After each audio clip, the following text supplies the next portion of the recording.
সালাম বলে কে নাকি নবী দাবি করছে, আমি ওনারে আটকাইতে যাই, আমি ওনারে যাচাই বাছাই করতে যাই। আব্দুল্লাহ ইবনে সালামকে অন্যান্য ইহুদিরা বলে, ও আব্দুল্লাহ তুমি একা যাইবা কেন, আমরাও তোমার সাথে যাব। কয় চলো তাহলে।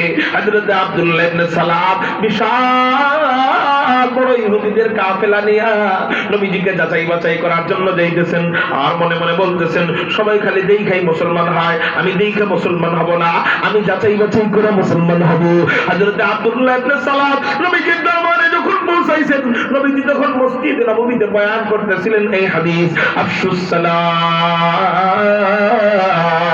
ওয়া আতঈমুত তুআম ওয়া সাল্লু বিল লাইল ওয়ান নাসু নিয়াম তাদখুলুল জান্নাতা বিসালাম।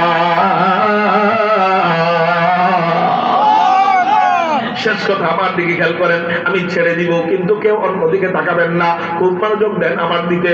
হযরত আব্দুল্লাহ ইবনে সালাম নিয়ত কয়টা প্রশ্ন করবে, এই নিয়ত করে মসজিদে নববীতে ঢুকছে। ইতিপূর্বে নবীজিকে দেখে নাই।